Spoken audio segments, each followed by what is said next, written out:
I'm so excited to show you how to assemble all the components for these sound lessons. Be sure to click the links in the description box below to see some example lessons and grab this resource, which includes 55 phoneme lessons for teachers as well as 55 explicit video lessons for your students. Let's get started. The first thing you need to do is just cut off the outside border on each page. Then you'll cut right in the middle of the white space between each card. This space is small enough that you can cut it in the center and you'll have the smallest bit of white around each card and you won't have to trim both sides. This process works the exact same way whether you're cutting out the small cards or the large cards or the teacher or student cards. You'll just cut off the white border around the edge and then cut in the center of the white space between each card, and that's it, you're good to go. The next thing you're going to do is punch the holes. The picture cards have the hole printed on the left side, and it's easy to punch right on the hole using the middle hole in a standard 3-hole punch. The lesson cards have the hole on the right side, so you'll just turn them around before punching. Most hole punches allow for multiple pages, so the punching went pretty quickly. If you're making the large cards, you'll need to remove the center hole from your punch since the cards are too big to fit in between the holes. I did this easily with a screwdriver. Once you remove that, you can simply punch the picture cards with the punch on the right and the lesson cards with the punch on the left. Now that you've got all the cards cut out and the holes punched, you're ready to put them together. The placement of the holes is strategic when putting the cards on a binder ring. Now you need to arrange your cards in the order you want to teach them. First, get all of the lesson cards that are related to the vowels. The first one is an overview about vowels, and then any other cards related to vowels are labeled on the top left. Stack these cards together and keep them right side up. The picture card will go upside down on the top of it. Then I'll put them upside down right here so I can keep them in ascending order. Now you'll need all your picture cards and lesson cards organized in the order you plan to teach them. I've organized mine according to the layout of my sound wall. Now you simply put the picture card upside down on top of the matching lesson card, then add it to your stack. Continue doing the same thing with all of the vowel cards. Just be sure that the cards that are facing each other are matching the correct lesson with the picture card, and then place them upside down on your stack to keep them in order. Once you get all of the cards stacked correctly, you're ready to put it on the binder ring. Your stack will end up with blank cards on the front and the back.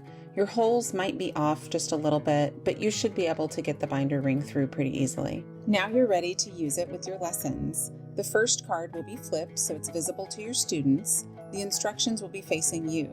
The first several cards give lots of information about teaching vowels, but you won't necessarily need to share all of this with your students. After you flip the vowel cards around, you'll get to the main lessons. So for the first lesson, you will flip the picture card around to show long E to your students, and then you'll have the whole lesson facing you so you can go over it while your kids are looking at the picture card.